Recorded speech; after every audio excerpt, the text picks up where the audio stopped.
আচ্ছা, এস্তোনিয়াতে পড়াশোনা করতে আসছেন? ঠিক আছে। তাহলে কিছু ইনফো দিয়ে রাখি, হয়তো কাজে লাগতে পারে। এস্তোনিয়ার ওয়েদার বেশিরভাগ সময়ই একটু কোল্ড থাকে, যা সামার সিজনে 2 থেকে 3 মাস বাদে। তো আসার সময় চেষ্টা করবেন যে আপনার ওয়ার্ম ক্লোদিংগুলো নিয়ে আসার জন্য। আর যদি এটা না নিয়ে আসেন সমস্যা নেই, এস্তোনিয়াতে এসেও কিনে নিতে পারেন। এস্তোনিয়াতে একটা কথা আছে, we don't have bad weather, you have bad clothing. আচ্ছা, এটা ওরা ফান করে বলে, কারণ এখানকার ওয়েদার সাধারণত সবসময় খারাপ থাকে। তো ওয়েল, খারাপ থাকে না বা একটু কোল্ড থাকে।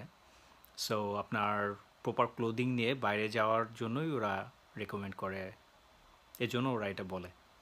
ঠিক আছে, এটা বাদে আপনার আরও কিছু জিনিস মাথায় রাখতে হতে পারে।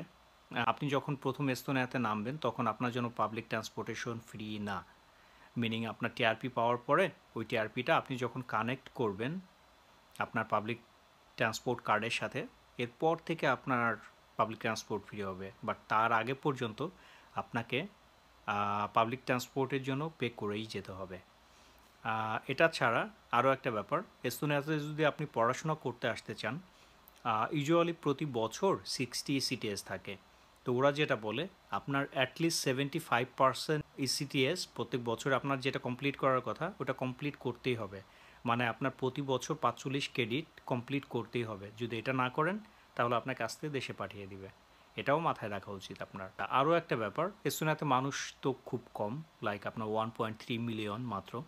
এবং এখানকার মানুষগুলোর নেচারও একটু কোল্ড।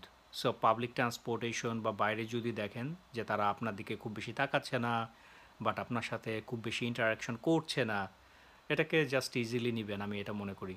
বাট হ্যাঁ, একটা জিনিস বলে রাখি, আপনি যখন এস্তোনিয়ান ল্যাঙ্গুয়েজ শিখে ফেলবেন বা এস্তোনিয়ান ল্যাঙ্গুয়েজে টুকটাক কথা বলবেন, কোনো কিছু জিজ্ঞেস করবেন মানুষকে, তারা খুব খুশি হয়। দেখবেন যে আপনার সাথে খুব ফ্রেন্ডলি আচরণ করবে তারা। ঠিক আছে, দেখা হবে অন্য কোনো ভিডিওতে। এস্তোনিয়া নিয়ে যদি কোনো ধরনের কোনো প্রশ্ন থাকে আমাকে জিজ্ঞাসা করতে পারেন কমেন্ট বক্সে। টাটা। টাটা।